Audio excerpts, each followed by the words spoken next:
വ്യത്യസ്തമായ മറ്റൊരു വഴികളിലൂടെ നമ്മൾ വയനാട് യാത്ര തുടരുകയാണ്. ഇത് നമ്മൾ എവിടുന്നാണ് പോകുന്നത്? ഒരു കുരിശുപള്ളിയുടെ സമീപത്ത് നിന്ന് നമ്മൾ യാത്ര ആരംഭിച്ച് ഞങ്ങൾ എടവണ്ണയിലേക്കാണ് യാത്ര ചെയ്യുന്നത്.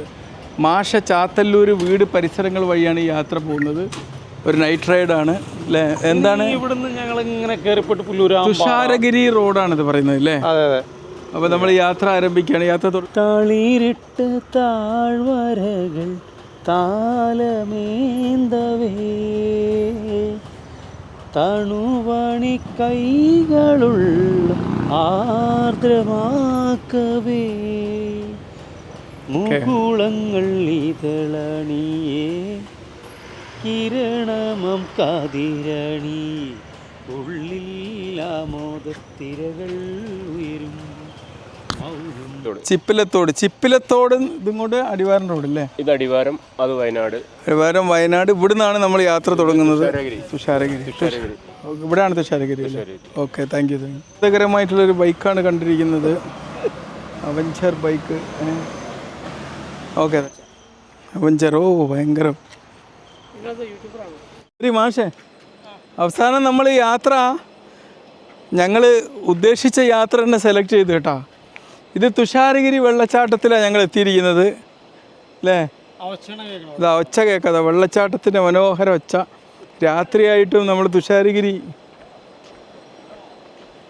കണ്ടില്ലേ? വെള്ളച്ചാട്ടം കാണൂല, കണ്ടോ? എത്ര മനോഹരമായ യാത്ര. ഐഷ്, ഹായ് ഹായ്. എന്തായാലും യാത്ര നമ്മൾ ഇപ്പം തോന്നുകയാണ് ഇത് എത്രയോ ഷോർട്ടാണ് കേട്ടോ. എടവണ്ണ ഭാഗത്തോടൊക്കെ പോണവർക്ക് മാഷ വീടിൻ്റെ പരിസരത്തൊക്കെ എത്തുന്നൊരു യാത്രയാണിത്. ഇതാ കണ്ടോ, ഈ വഴികളിൽ നമ്മളിപ്പോൾ ഒരുപാട്, ഇപ്പം നല്ല തണുപ്പുണ്ട് അല്ലേ? ഇവിടെ ഒരുപാട് റിസോർട്ടുകളൊക്കെ ഉണ്ട് തുഷാരഗിരി. മനോഹരമായിട്ടുള്ള ചർച്ചുകൾ, ഒരുപാട് ചർച്ചുകളുണ്ട് ഈ റൂട്ടിൽ കേട്ടോ.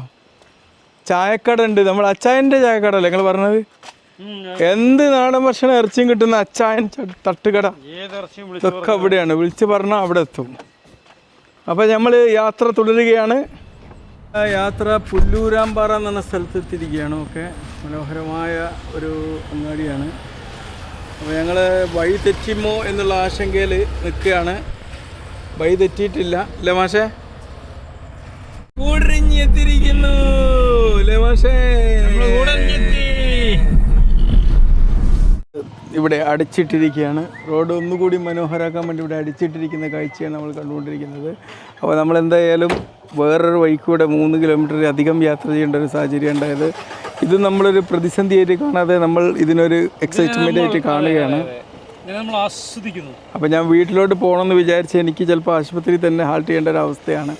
ഒരുപാട് വണ്ടികൾ ഇവിടെ ഇങ്ങനെ പണി നടക്കുന്നിടത്തൂടെ കവർ ചെയ്ത് അവിടെ ഹാൾട്ടായിരിക്കുകയാണ്. അതിവിജനമായ ഒരു സ്ഥലത്തിലൂടെയാണ് നമ്മൾ പോണതില്ലേ മാഷെ? അതിവിജനം. ഇതിൻ്റെ വിജനാവസ്ഥ കാണിക്കാൻ വേണ്ടി കുറച്ച് നേരം നമ്മളൊന്ന് സൈഡാക്കി മാഷെ, ചെറുങ്ങനെ ഒന്ന് സൈഡാക്കി. നമ്മളിപ്പോൾ അതാ ലൈറ്റ് ഓഫ് ചെയ്യാൻ പോവാണ് മാഷെ. ലൈറ്റ് ഓഫ് ആക്കി കണ്ടോ? ഇത്രയും വിജനമായൊരു സ്ഥലത്തിൽ ഓണാക്കി മാഷെ, ഓണാക്കി. അങ്ങനെ മനോഹരമായ യാത്ര നമ്മൾ തുടരുകയാണ്.